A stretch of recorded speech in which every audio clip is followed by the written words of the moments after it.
Miqueias capítulo 7, versículo 18, diz assim, Miqueias 7,18: Quem é semelhante a ti, ó Deus, que perdoa a iniquidade e te esqueces da transgressão do remanescente da tua herança?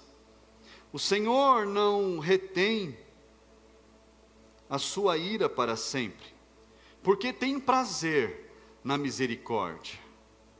Ele voltará a ter compaixão de nós, pisará aos pés as nossas iniquidades e lançará todos os nossos pecados nas profundezas do mar. Feche os teus olhos, vamos falar com Deus. Senhor, meu Deus e Pai, Senhor, quem é como Tu, Senhor, capaz de perdoar os pecados e de renovar as misericórdias sobre nós? Senhor, a Tua palavra diz que as Tuas misericórdias se renovam todas as manhãs sobre nós. Meu Deus, e nós Te louvamos, Pai. Fala conosco, Senhor, que os nossos corações estejam, meu Deus, nesta manhã, Senhor, perceptíveis, receptíveis, ó Pai, à Tua palavra, aquilo que o Senhor quer falar conosco. Em nome de Jesus, fala aos nossos corações de uma forma, meu Deus, poderosa nesta manhã, Senhor, em nome de Jesus, Senhor. Aleluia, graças a Deus. Assente-se no seu lugar. Irmãos, não há outro como o nosso Deus. Não há outro como o Senhor. Não há ninguém como Deus. Ninguém. Quem é semelhante a Ti, ó Deus? Quem é como o Senhor, que perdoa as iniquidades e te esqueces da transgressão? Quem é como Deus, capaz de perdoar, capaz de esquecer? Repita comigo assim: esquecimento. Esquecimento. Não é algo que nós temos. Nós nos lembramos. Nós temos lembranças. Nós não temos esquecimento. Nós lembramos. Nós lembramos do nosso passado. Nós lembramos das coisas que aconteceram e que nós gostaríamos de ter nos esquecido. Quantos têm lembranças que não queriam ter? Quantos se lembram de coisas que aconteceram em suas vidas que não queriam mais se lembrar disso? Eu tenho lembranças da minha vida que eu gostaria de não ter essas lembranças, são coisas que fazem parte do passado. Mas só que, diferentemente de Deus, olha isso, nós nos lembramos para que a gente saiba de onde a gente saiu. Nós nos lembramos para que a gente saiba que nós somos pó e é para lá que nós vamos voltar. Nós nos lembramos, não é para que a nossa vida seja massacrada, não é para que a nossa vida sofra, para que a nossa vida seja apertada pelo Senhor, ou pelos nossos pensamentos, ou pela nossa consciência. Nós nos lembramos porque nós precisamos manter os nossos pés no chão. Nós nos lembramos porque todas as nossas lembranças, toda a nossa história constroem a nossa vida. Nós somos aquilo que nós vivemos. Nós nos tornamos tudo aquilo pelas coisas que nós passamos. Nós fomos moldados ao longo da vida, seja pelos nossos acertos, seja pelos nossos erros, seja pelas nossas decisões certas, seja pelas nossas decisões erradas. A nossa vida, onde nós estamos hoje, é porque nós tomamos decisões, é porque nós deixamos de tomar decisões, é porque nós, às vezes por impulso, fizemos coisas erradas, e é porque às vezes por impulso, nós também acabamos acertando. Nós somos a nossa história. Nós estamos construindo a nossa história. E essa história, ela é construída com memórias boas, ela é construída com memórias ruins, é construída com lembranças boas, com lembranças que não são tão boas assim. Mas tudo isso faz parte da nossa vida. Fala assim comigo: faz parte da nossa vida. Às vezes a gente queria não lembrar mais das coisas que fizeram a gente sofrer. A gente não quer lembrar mais das coisas que a gente fez de errado. A gente simplesmente gostaria que tivesse ficado no esquecimento. Mas nós nos lembrarmos, às vezes causa dor, mas só que o fato da gente lembrar não nos leva de volta naquela dor, naquele momento ruim. O fato de nós lembrarmos significa que nós estamos sendo conduzidos por um caminho melhor, que nós estamos hoje vivendo algo melhor do que o que nós vivemos ou do que aquilo pelo qual nós passamos. Mas só que, irmãos, além da gente lembrar, pessoas lembram da gente. E aí é que existe um problema. Porque o fato de nós nos lembrarmos da nossa história, isso não é um problema. Isso é uma construção. Mas outras pessoas se lembrarem daquilo pelo qual a gente passou, se lembrarem principalmente das coisas que nós fizemos, e aí eu estou falando das coisas erradas, e aí fica complicado. Mas perceba que se juntar 20, 30, 40, 50 pessoas que você conheceu ao longo da sua história, cada uma vai contar uma história a seu respeito, ou histórias a seu respeito, de acertos, de erros, de besteiras que você fez na vida. Tem gente que só vai lembrar das coisas ruins, das coisas erradas que você fez, mas mesmo assim, se juntar todo mundo para falar de tudo que você fez, ainda assim não constrói a sua história. Ainda assim não diz a respeito de quem você é. Porque só você e Deus sabem por tudo que você passou e por tudo que você viveu. E eu me lembro que eu tinha um apelido na escola, na infância, na juventude, até a minha mocidade. Até os meus negócios, eles levavam o meu apelido. Os meus primeiros negócios levavam o meu apelido. Só que, quando eu me converti, as pessoas me chamavam de Flávio, o que para mim era algo novo. Era algo bom, porque eu era chamado pelo meu nome. E o meu nome diz respeito a quem eu sou, e o meu apelido era um carimbo que colocaram em mim. E passaram-se alguns anos, e simplesmente aquele apelido foi ficando para trás, não fazendo mais parte da minha vida. E aí aquele apelido, ele me lembrava uma parte da minha vida que não era pequena, cerca de 20 anos, 21 anos, uma parte da minha vida, que eu não queria mais que ela fizesse parte da minha vida. Olha isso. E aquilo para mim foi uma luta. E aí de vez em quando eu estava na rua andando, passando para ir atender um cliente, alguma coisa do tipo, e alguém do outro lado gritava o meu apelido, e eu falava: morra, morra, morra, porque essa pessoa sabe demais. Irmãos, isso passava na minha cabeça. Eu falava: meu Deus, por que essa pessoa não morre? Ela está me chamando pelo meu apelido que me remete às coisas do meu passado. Às vezes eu não queria nem, eu falava: tudo bem, essa pessoa sabe muito, não podia estar viva.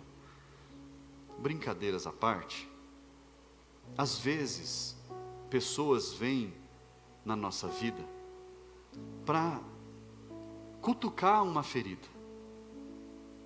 Às vezes pessoas vêm trazer lembranças que a gente já deixou lá no passado, já não faz parte da nossa história atual, já não faz parte da nossa vida, do modo como nós vivemos hoje. São coisas que aconteceram no passado e ficaram no passado. Quantos estão entendendo? Diga amém. Todos nós temos uma história. São poucas as pessoas que podem dizer assim: olha, eu nasci na igreja, eu cresci na igreja, eu nunca fiz nada errado lá fora na minha vida. São poucas as pessoas, irmãos. Dá para contar nos dedos. Mas mesmo assim, todos pecaram. Todos. A diferença é que umas pessoas viveram no mundo, estiveram no mundo, e se converteram, e trouxeram a sua vida para Jesus, entregaram a sua vida para Jesus. E outras caminharam com Cristo ao longo da vida. Um pastor amigo meu, ele fala que quando ele entrou na igreja, a situação dele era bem precária. Ele não tinha dente, careca, e entrou carregado. Na verdade, ele era um bebê no colo dos pais. Ele cresceu na igreja, ele só não nasceu dentro da igreja porque a mãe dele não pariu ele lá dentro. Tem mais de 60 anos hoje, e é um pastor amigo meu. Na igreja em que ele cresceu, ele é pastor dessa igreja hoje. E é uma grande honra isso, é uma grande bênção. Mas, quando as pessoas, elas vêm lembrar do nosso passado, aquele passado que não é algo brilhante, aquele passado que não é algo que a gente gosta de lembrar, elas vêm cutucar, elas vêm ferir, eu não entendo, às vezes as pessoas parecem que elas se orgulham de falar das coisas erradas que fizeram na vida. Já viu gente assim? Não, porque quando eu fui e eu bebi tanto, e eu fiz tanta besteira, e eu fiz isso, parece que isso traz enche o ego da pessoa, pelas decisões erradas, pelas baboseiras que fizeram na vida. Eu já ouvi conversas de amigos meus, e eu falando que eu não estou sentindo prazer nessa conversa. Aí lembra, Flávio, o que você fez? Que você fez isso e isso. Eu falei, puxa vida, já nem lembrava, já nem queria lembrar mais disso. Podia ter morrido essa turma toda. Irmãos, mas entenda, às vezes a gente é confrontado com algo que já não faz parte mais da nossa vida. Mas tem um que é especialista em lembrar do passado. Ele é conhecido por Satanás. Sabe por quê, irmãos? Ele fica analisando a sua história, observando o seu comportamento, vendo o que você faz, o que você deixa de fazer, e ele fica ali, só anotando, só guardando tudo. E uma hora ele vai falar, porque alguém fez isso com você, porque você passou por tal coisa, porque isso aconteceu com você. Do passado, Satanás sabe de tudo, irmãos. O inimigo, ele sabe de todo o seu passado, mas ele não sabe do seu futuro. Ele não sabe. É por isso que ele lembra do seu passado. É por isso que ele fica lembrando as coisas que você errou, para que você se envergonhe, para que você se sinta acanhado. Mas ele só sabe do passado. E há coisas no passado, irmãos, que são um peso desnecessário que a gente carrega. É um peso que a gente não precisa carregar. A gente não precisa ficar segurando esse peso. A gente não precisa ficar mais carregando esse fardo. A palavra de Deus diz que Ele levou sobre si as nossas dores. Ele carregou o nosso peso. O pecado que afligia a nossa vida foi lançado sobre Jesus na cruz do Calvário. Ô pastor, mas eu fiz coisas erradas na vida. Claro que fez. Eu também fiz, mas já foi. Errei, está errado, E não se erra mais nisso. Ficou lá no passado.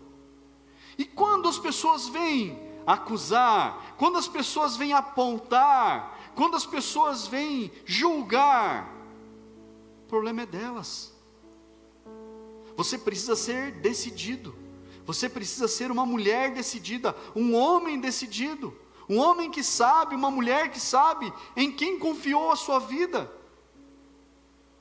Independente dos apontamentos, independente dos julgamentos, independente das acusações, você precisa saber que a pena que estava sobre a sua vida, o julgamento que estava levando você à condenação, foi aquele que levou Jesus à condenação na cruz. Ele pagou o preço, Ele levou os nossos pecados. Foi Ele que nos redimiu, Ele que nos trouxe para que esse peso não estivesse mais sobre nós, para que o peso do mundo não estivesse mais nas nossas costas, para que o peso do pecado não afligisse mais as nossas vidas. Em Apocalipse 12 diz que Satanás, ele nos acusa dia e noite diante de Deus. Não é só lá no julgamento final, ele nos acusa dia e noite diante do Senhor. Fala assim comigo: todos os dias, todas as noites. É sem cessar, irmãos. Ele é o acusador que a palavra fala. Ele acusa as nossas vidas das nossas falhas, dos nossos erros, dos nossos tropeços. Mas ele só pode acusar a gente do nosso passado. Ele não pode acusar a gente daquilo que a gente nem vai fazer. Ele não pode acusar a gente do nosso futuro, porque o futuro dele, ele sabe. E o futuro dele não é bom. E o que ele quer é levar com ele o máximo de pessoas possível para acompanhar ele no inferno. Às vezes a gente vê em historinhas, em desenhos, em animações, Satanás afligindo as pessoas no inferno. Mas isso é uma grande mentira, porque o inferno foi preparado para ele ser lançado lá. O inferno foi preparado para Satanás ser lançado no inferno. Não é para a gente. Só que ele quer levar o máximo de pessoas possível com ele. Ele quer carregar para o inferno o máximo de almas que ele puder carregar. E para isso ele fica pesando nas nossas vidas o pecado. Ele fica apontando nas nossas vidas o pecado. Mas nós precisamos ter uma certeza, que nós somos de Deus. Nós precisamos ter essa certeza. Eu sou de Deus. Repita comigo: eu sou de Deus.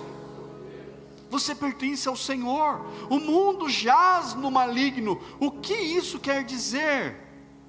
Quer dizer que o mundo está morto no maligno. O mundo está sepultado no maligno.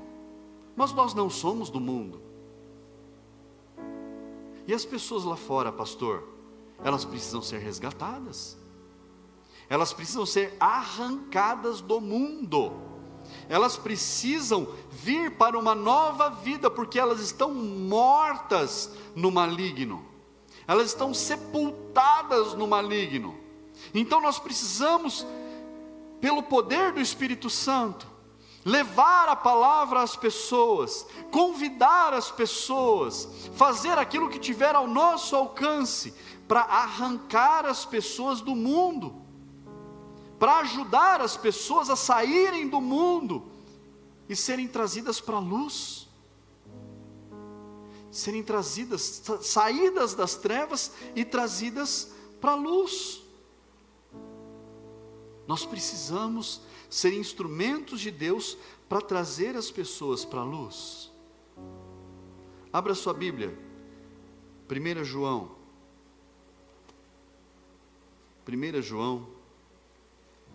capítulo 5.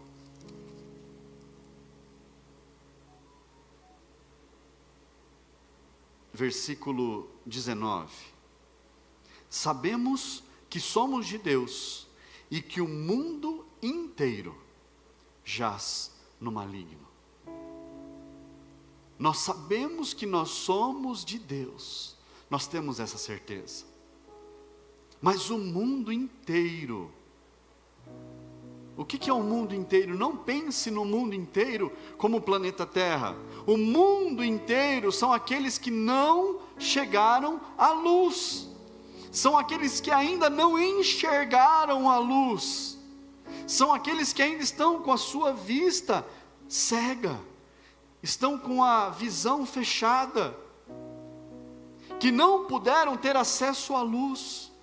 Estão sepultados, enterrados no maligno, porque eles não têm esclarecimento.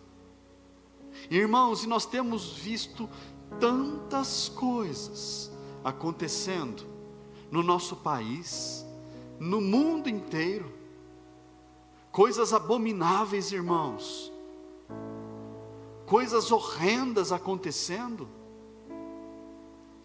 e às vezes a gente acha que a liturgia do culto, as coisas que a gente faz durante o culto, é apenas algo rotineiro, mas quando nós oramos todos os cultos pelas nossas crianças, nós estamos pedindo a proteção de Deus sobre elas. Irmãos, o que tem desaparecido de crianças, irmãos, por aí? E o que é feito dessas crianças, irmãos? Todo tipo de atrocidades. Isso tem se multiplicado. E nós precisamos clamar a Deus, que Deus proteja as nossas crianças. Que Deus guarde as nossas crianças. Eu oro pelos meus filhos todos os dias. Até pelos marmanjos já. Mas eu oro por eles. Eu clamo a Deus a proteção dele sobre os meus filhos. Ore pelos seus filhos, pelos seus netos. Ore pelos seus. Irmãos, não é apenas rotina do culto. Tem um propósito, irmãos. É nós orarmos em concordância para que as nossas crianças estejam blindadas, para que o maligno não as toque, não enxergue as nossas crianças, para que não veja. Nós oramos pela nossa nação e pelas nossas autoridades, para que o nosso país ande na linha, ande no caminho do Senhor. É com propósito, porque se a nossa nação reconhecer que Deus é o Senhor, reconhecer que Jesus é o Senhor, se as nossas autoridades reconhecerem isso, a nossa nação estará protegida. Não se levantarão pessoas para fazer mal para as crianças, não se levantarão pessoas para fazerem mal para nós cristãos e para qualquer outra pessoa. Então nós precisamos orar, clamar a Deus, e Ele ouve a nossa oração. Mas nós precisamos clamar a Deus, e clame nesse sentido, para que o Espírito Santo entre dentro de cada lar dessa cidade, de cada família, que os corações estejam quebrantados, para que no momento em que essas pessoas receberem um simples convite, elas sintam fome e sede de Deus. Porque não adianta a gente sair para panfletar, isso acaba se jogando fora tempo das pessoas, acaba se jogando fora material. Mas se essas pessoas estiverem sedentas por Deus, estiverem desejando o Senhor, no momento que a gente bater na porta delas, seja para entregar um folheto, seja para fazer uma oração para abençoar o lar, as portas do coração estarão escancaradas, as portas das casas se abrirão, porque as pessoas estarão sedentas por Deus. E nós temos feito oração nesse sentido, sempre antes de sair no projeto de evangelismo. Agora imagine, irmãos, se esse tipo de oração for algo constante nas nossas vidas, e é algo pelo qual eu oro todos os dias. Mas imagine todos nós orando, e nós temos visto as portas se abrindo, pessoas declarando o quanto elas precisavam de uma oração, o quanto elas precisavam de alguém que fosse na casa delas orar naquele momento. Sabe o que é isso, irmãos? É a preparação do Espírito Santo, é o terreno sendo preparado para que a boa semente venha. E a boa semente, às vezes não é uma palavra pregada, às vezes é um simples: olha, eu vim aqui para dizer que Jesus te ama. Às vezes é só isso, irmãos, que uma pessoa está precisando ouvir. Só isso, e vai fazer a diferença na vida dela. E ela vai para uma igreja, e vai seguir a vida dela, e ela vai ser salva no Senhor. Irmãos, nós precisamos fazer a nossa parte. Deus faz a parte dele. Deus faz a parte dele. Ainda em 1 João, no capítulo 1,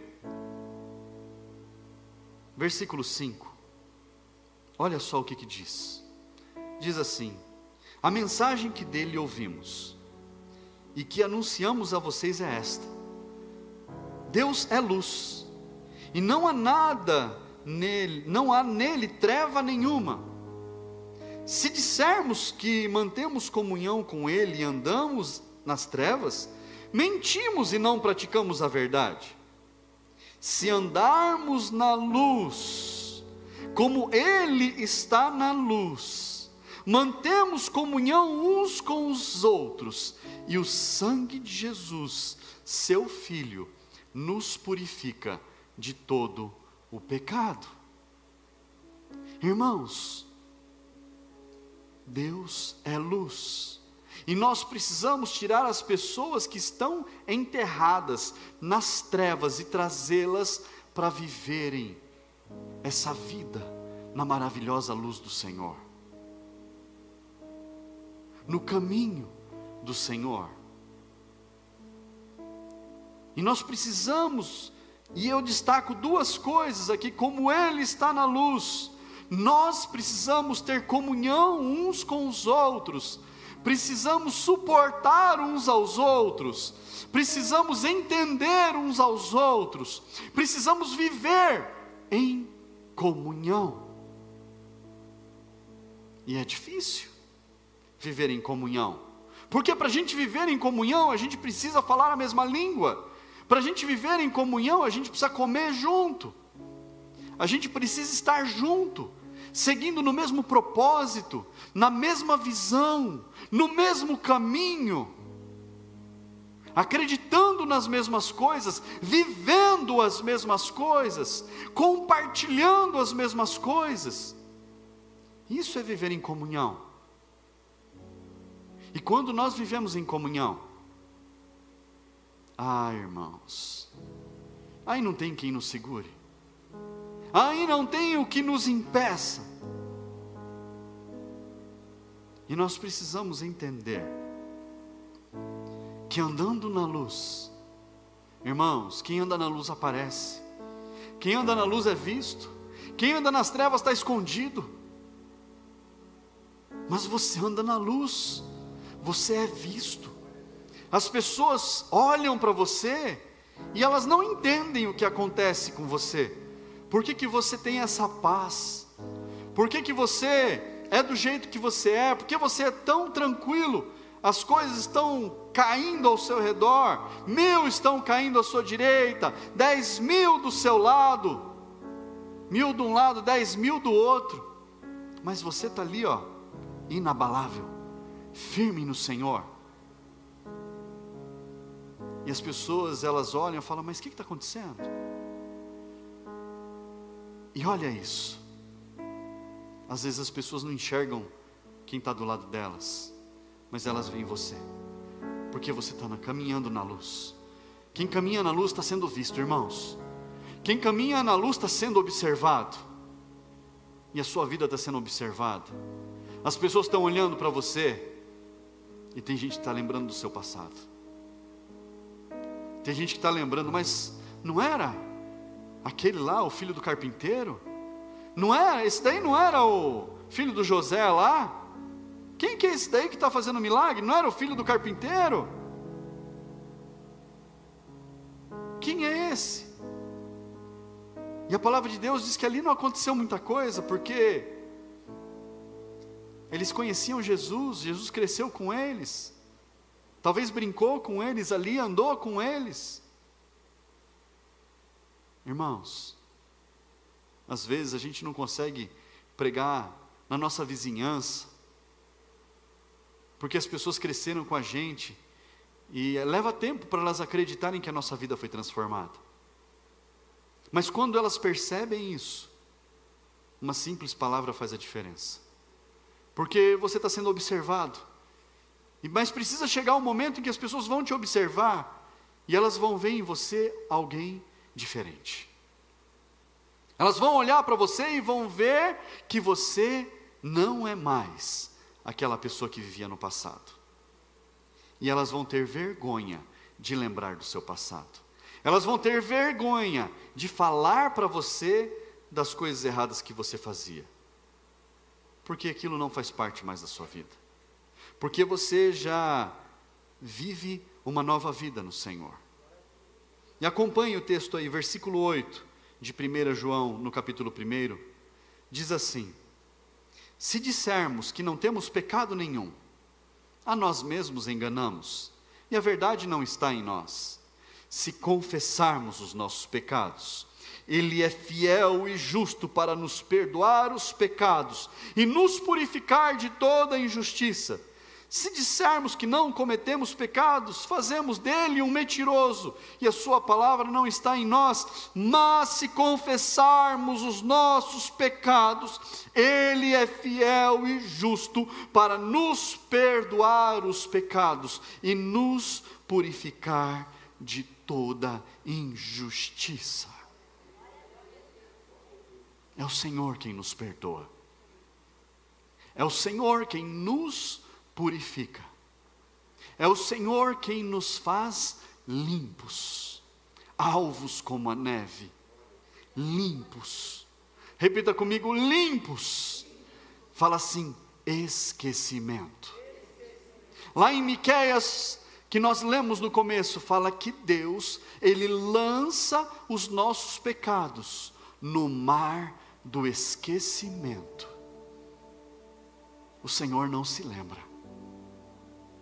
O Senhor não se lembra. Não é apagado no caderno, como a gente apagava um texto na época da escola, que você ainda via o que estava escrito ali. Não.